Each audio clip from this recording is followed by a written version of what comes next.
On the world news, Portugal questioned UK's decision to remove it from travel green list.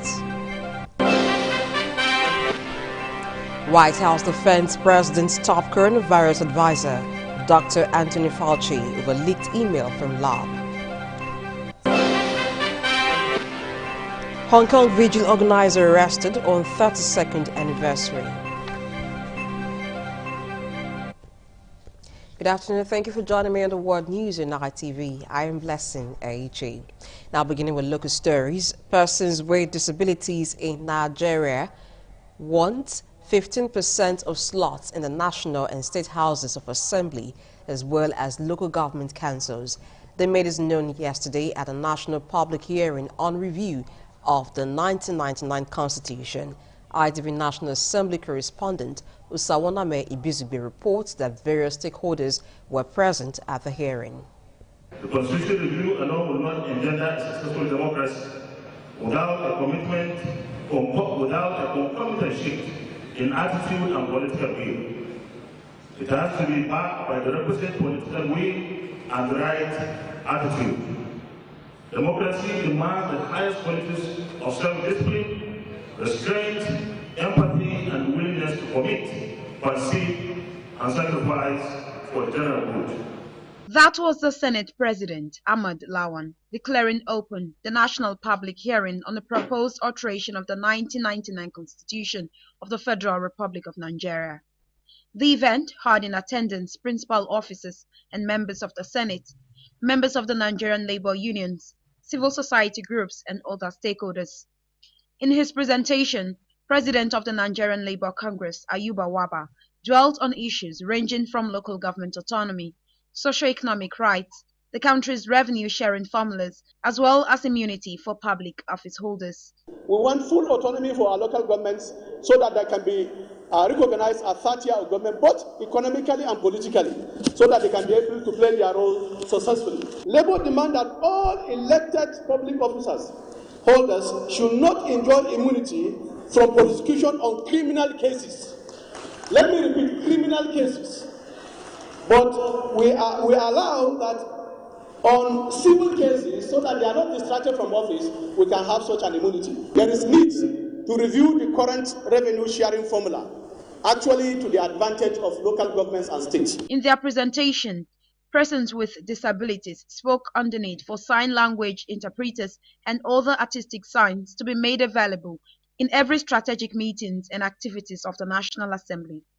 They want 15% of seats at the national, state houses of assembly, as well as local government councils.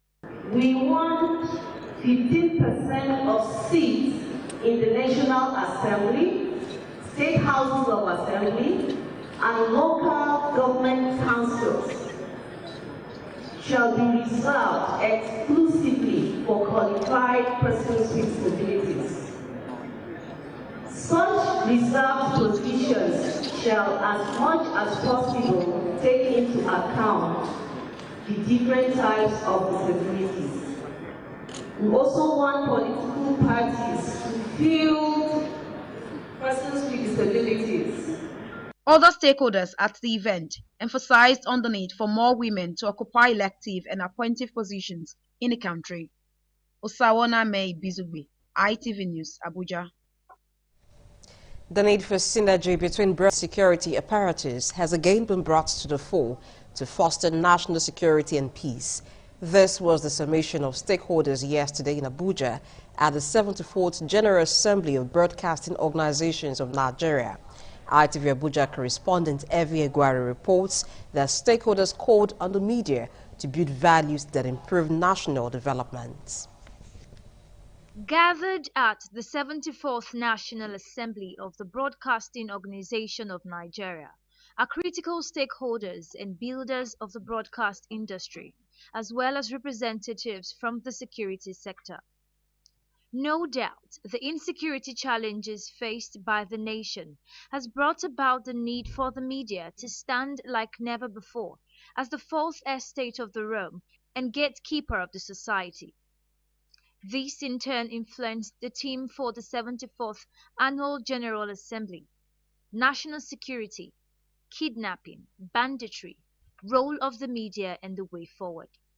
In her opening remarks, the chairman, Broadcasting Organization of Nigeria, Saya Ibrahim, speaks on the choice of the theme as it affects the present challenges of the nation. The theme for this General Assembly is carefully selected in order to open dialogue between these two critical stakeholders, the media and the security agencies. It is my belief that the media should enjoy better relationship with the managers of our security agencies, so we can have access to accurate information that the general public requires from us. The Director General, National Broadcasting Commission, NBC, Armstrong Idachaba, expressed concerns that both the broadcaster and the security personnel have failed to look across the divide to find a safe landing. The broadcaster is obsessed about freedom of expression, right? The security is obsessed about national security. Now, what is the point of convergence?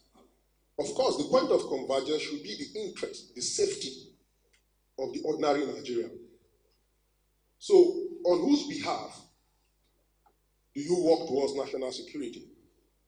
On whose behalf do you employ and deploy the instruments of freedom of expression? This development calls for collaboration between the security agencies and the media in area of information management and intelligence sharing in order to counter fake news to which the public is constantly being exposed to. Also speaking, the Director, Independent Television and Radio Worldwide, Elder Ogbe, used the desired results of fostering peace in Nigeria. We really go a long way in addressing so many of the issues that we are facing and the challenges we are facing in the country today. Just as you have heard from the Chief of Defense Staff, who was heavily represented, that there is no better time than the armed forces need to work in collaboration with the media, because we are opinion shapers and models of the society.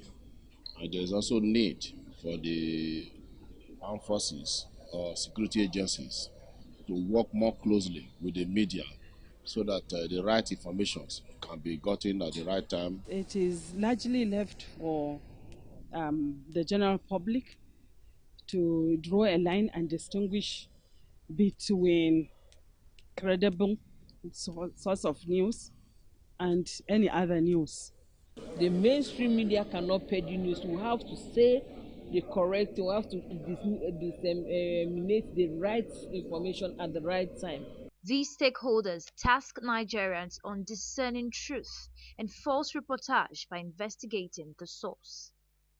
F.V. Egwari, ITV News, Abuja. Former President of Nigeria, Chief Olusegun Obasanjo, says Nigeria is dripping with bitterness and sadness in the face of the current socio-economic and political challenges facing the country. Chief Obasanjo said that the current challenges besetting the nation run contrary to the dreams and aspirations of the founding fathers and what God destined the country to be.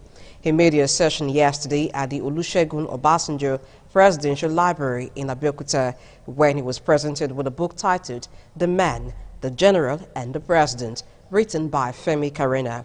Speaking on how to set Nigeria on the right track, the former president said education must take the forefront and be accorded its rightful position to reduce the number of out-of-school pupils, which at the moment is put at about 14 million.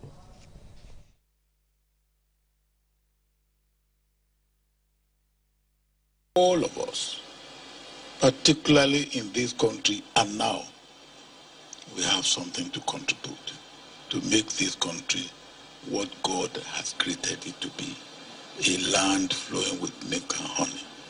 Right now, it's a land flowing with bitterness and sadness. That is not what God meant for this country. We must change it, and we must change the narrative. We must even talk to ourselves in civilized language. The language in which we talk to ourselves is at times so atrocious. And like I said to some people who came to see me earlier today, There's nowhere you go in this country. If you look hard, you will not get near genius. Any section of this country, you'll find them. North, south, east, west, anywhere. So for what reason should we look down on ourselves? Or should you look down on others? Except that you are not a human being. Or if you are a human being, you are not being human. If you are a human being and you are being human, one of the things that you will have are those values that we cherish.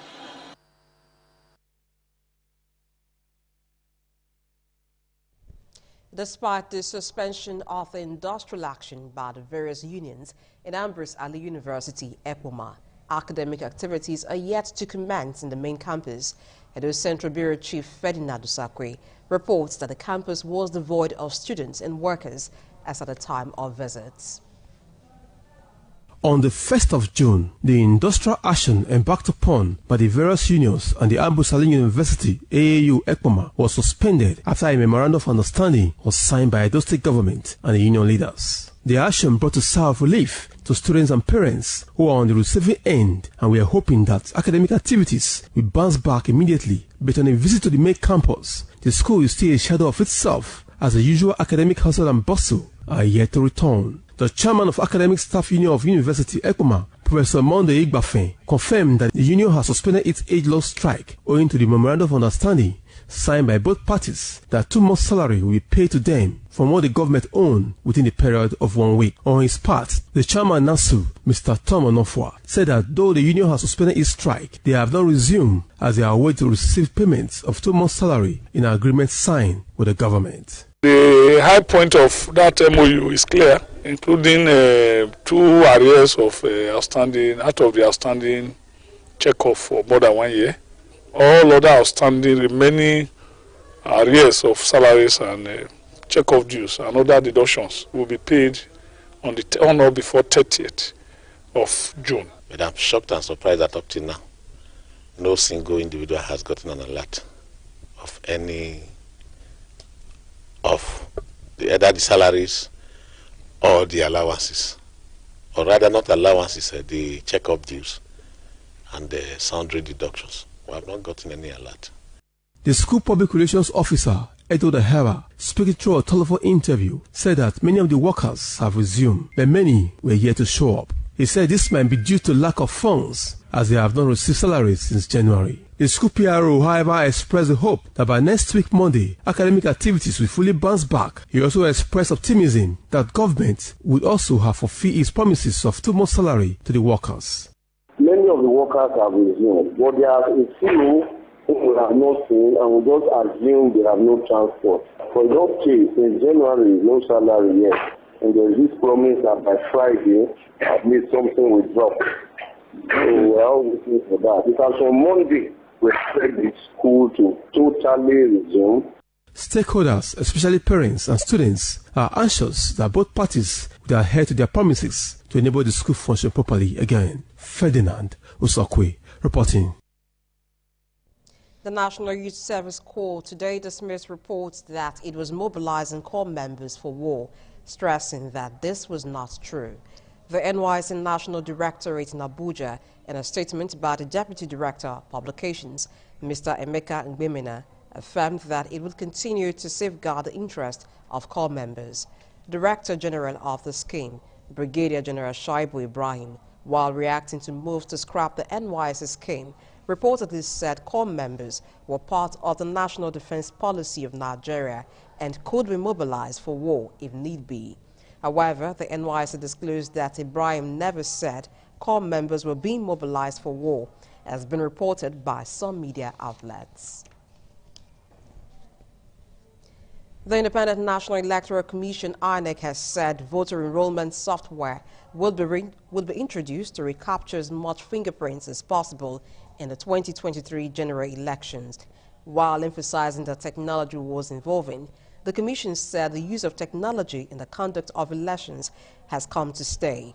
The chairman of INEC, Professor Mahmoud Yakubu, represented by the director of ICT in the Commission, Chidi Nwafo, stated this in Abuja while delivering a paper at the 10th anniversary of the Blueprint Newspapers and Impact Series and Awards ceremony. Speaking on the voter registration towards 2023 election, he said voter enrollment software will be introduced to recapture as much fingerprints as possible. You're watching the World News on independent television. Still to come, Portugal questions UK's decision to remove it from travel green list. You can watch ITV News on Roku TV, UK, America, Africa, and other parts of Europe, and also on Smart TV, Amazon Fire TV, and Android TV. You can view us on TSTV on channel 364 nationwide, on StarTimes, channel 130, and GoTV channel 107.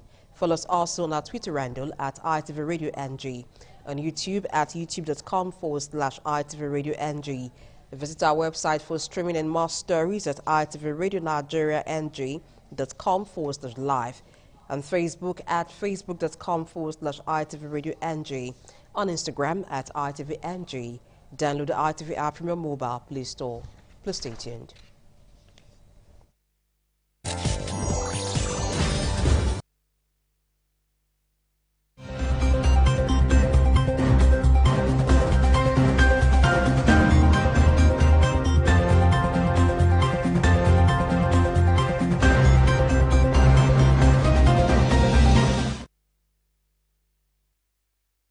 Now to the foreign scene. Portugal has questioned the UK's decision to remove it from the travel green list from next Tuesday.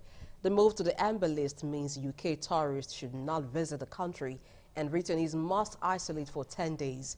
Transport Secretary Grant Shapps cited rising cases and a COVID mutation found in Portugal, saying ministers did not want to take risk before the planned final easing of England's restrictions. But Portugal's Cabinet of Minister of State for Foreign Affairs said Portugal will continue to carry out its prudent and gradual deconfinement plan with clear rules for the safety of those who live there and those who visit.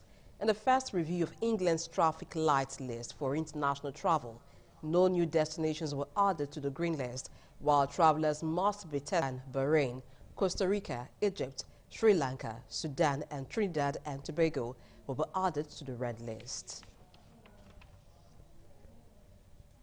The White House has defended the president's top coronavirus advisor, Dr. Anthony Fauci, amid scrutiny of his recently released work email and criticism. Adesuwa Lato has details. Dr. Fauci said the email had been taken out of context by critics and held an open mind about the origin of the virus. In his defense, the White House press secretary, Ms. Jen Psaki, said at a daily press briefing on Thursday that the president and the administration feel that Dr. Fauci has played an incredible role in getting the pandemic under control, being a voice to the public throughout the course of the pandemic. Jen Psaki said Dr. Fauci has been an undeniable asset, but emails have raised questions on whether he backed Chinese deniers of the theory that COVID-19 leaked from a lab in Wuhan. The end of June. So that's 25 million doses that will go out as soon as possible, very quickly. A trove of Dr. Fauci's emails covering the onset of the coronavirus outbreak were released this week to media under a Freedom of Information request. In one email sent last April, an executive at a health charity thanked the leak theory. Vaccines are key to staving off a new surge and keeping the most vulnerable Africans out of critical care. There is no proof COVID-19 came from a lab, but U.S. President Joe Biden has ordered a review into the matter that angered China, which has rejected the theory. Chinese authorities linked early COVID-19 cases to a seafood market in Wuhan, leading scientists to theorize the virus first passed to humans from animals. Adesuwa Lato reporting. France is halting joint military operations with Mali over last week's coup in the West African country. It said the suspension would continue until it received guarantees about a return to civilian rule in Mali. French forces have been supporting troops from Mali, Chad, Mauritania, Niger, and Burkina Faso to fight militants in the Sahel region. On 25 May, Mali's military strongman, Colonel Assimi Goïta, ousted the country's civilian president and prime minister. This week, the West African group in ECOWAS and the African Union suspended Mali from their bodies. On Thursday, France's Armed Forces Ministry said that both ECOWAS and the AU had set the framework for the political transition in Mali. A coup in 2012 led to militant Islamists exploiting the chaos and seizing the north of the country.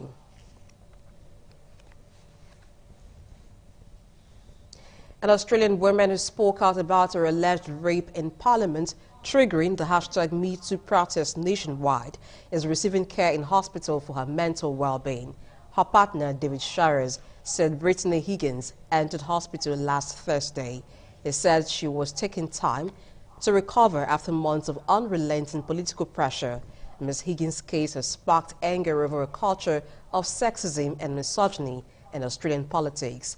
In March, it led to tens of thousands of people around. A number of lawmakers in the federal and state parliaments have been accused of sexual assault and misconduct this year, including Government Minister Christian Porter, who was strongly denied accusations he raped a girl when he was a teenager.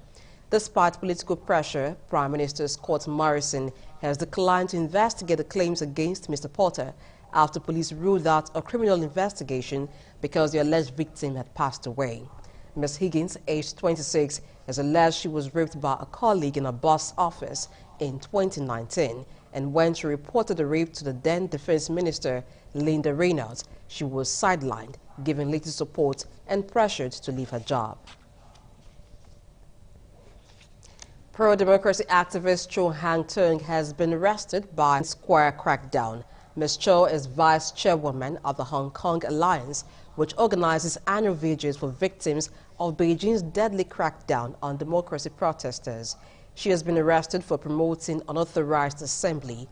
It comes as Hong Kong has banned the vigil for the second year running, citing coronavirus restrictions.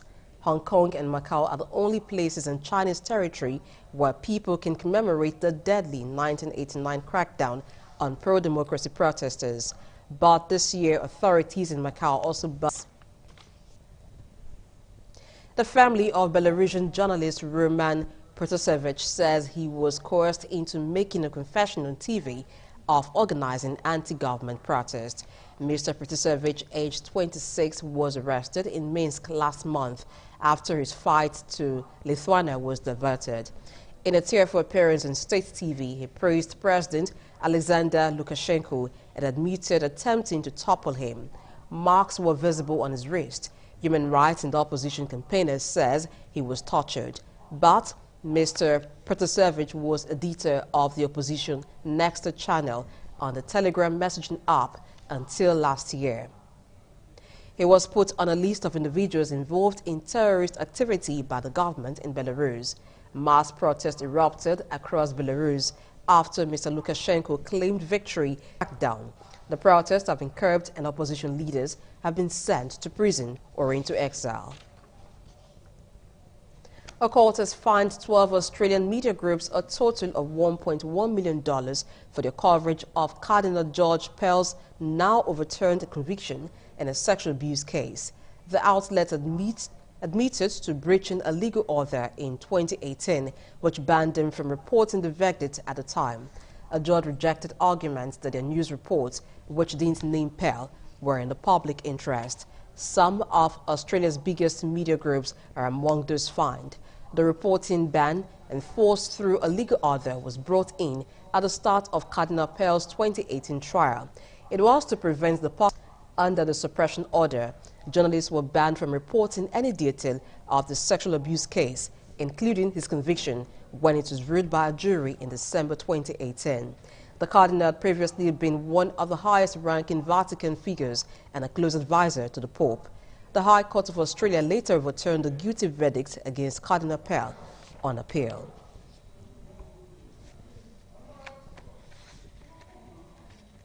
Elsewhere, Nepal's Prime Minister on Thursday called on the international community to supply the Himalayan nation with nearly 40 million COVID-19 shots to combat a new wave of infections that has overwhelmed hospitals.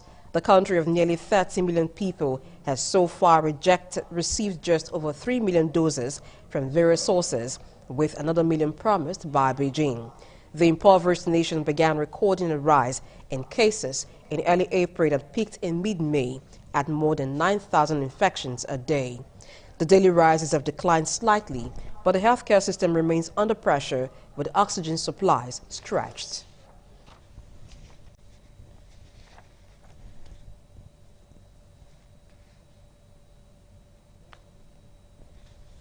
But it's not enough. And we are trying to get more support, and particularly we want to buy vaccination. That every country, every company should realize that this is the achievement of entire humanity, and entire humanity gives right to get this. This is not only the question of mercy, pity, etc., but this is the right of the people.